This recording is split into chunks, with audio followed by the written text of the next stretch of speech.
Continuing on with talking about stories, I suppose this time we're talking about Peter's magic key to another world something something something something. What makes that title even more ridiculous? After the first season, Peter's just stuck in that world, and not to come back.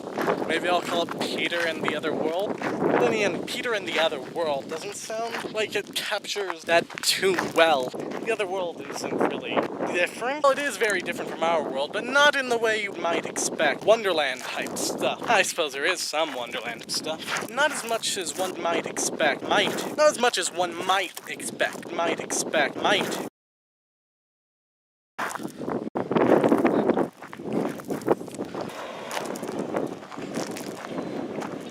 Now, this story had started out from a dream I had. Dreams, well, unlike Lucid, which was just inspired by dreams, this story was inspired by a specific dream of mine. I met the characters from the story. The main antagonist of the first season, it's Sally the cat. Although the name Sally the cat was after this one toy I had, cat, and I called it Sally. Because other elements that weren't taken directly from that dream were taken from little storylines I made up with my toys.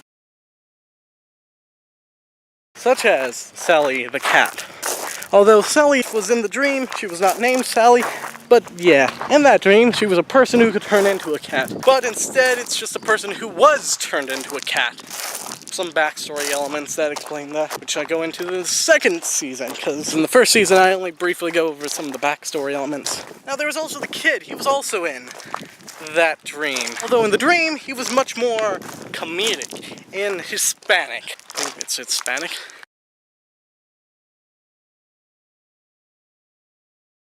He's a very funny guy. Although this character, the kid, I toned down into a very cowardly character who didn't want to make anyone upset. He had nothing to do with any of my toys or anything like that.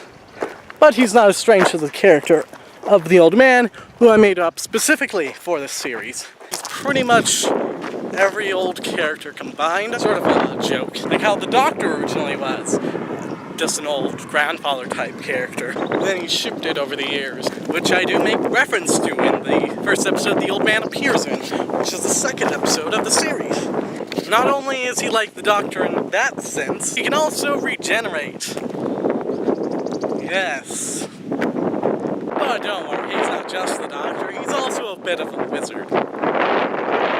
Because he is. And before the last episode, I do mention that what happens in the first episode, Peter gets the magic key from his mother. His mother says, hey, it's the magic key, here you go. He messes around with it, sees some stuff that it can do, and his mother says, I was joking that it was magical. What are you talking about? It was a joke gift that his mother gave him. At the beginning of the first episode, Peter is playing with his toys, and there's this little storyline that plays out. It's one toy, it's an ugly toy, so Peter calls it the monster, which is in reference to, like, one of the little things I had in my storylines with my toys. This one mask. The monster in my toy story was brothers with the Grim Reaper. And there was this weird backstory about this guy who died, his personality got split, and now brothers with the Grim Reaper or something. I don't get it, but I don't know. It was some nonsense I made up long ago. Don't actually know what happened to that mask, though. That I called the monster. Weird. I lost it a while ago. Actually, a few years ago. Don't remember exactly when it was, but okay, moving on. So in that storyline Peter had with his toys, the monster was actually a very nice person who had a Minnesotan accent. It was all fine and wonderful and fun. Actually, everyone hated this monster guy because he was ugly. That's all Peter knew. That's all that was important to his storyline with his toys. These plants. Ever seen any plants like this? This is weird. I know I passed them in the last episode, but I didn't really notice them. I was on the other side of the road.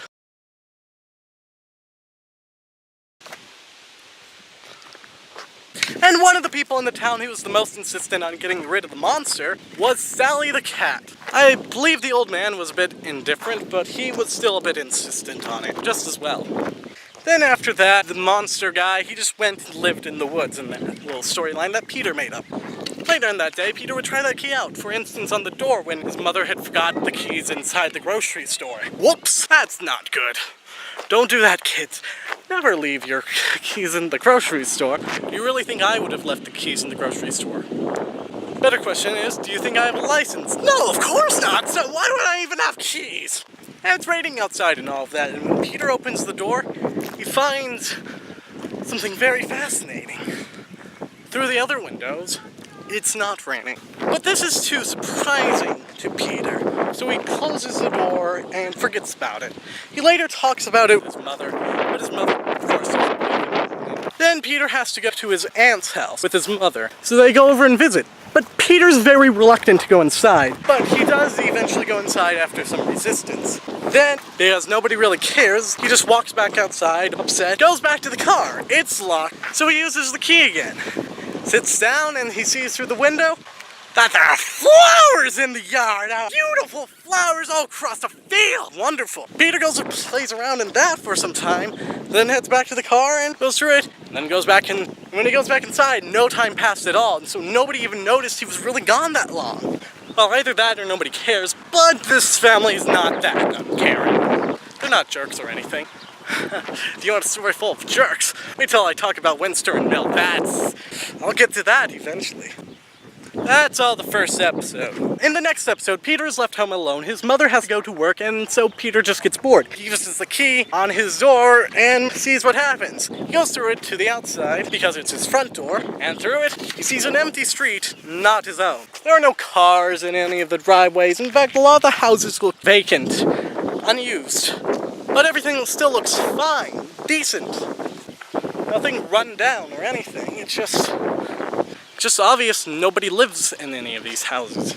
Walking down the street, Peter runs into this kid. It's the kid I mentioned earlier, and Peter finds this kid really annoying. Sorry about the camera switch, my camera died. So now I'm recording on my phone.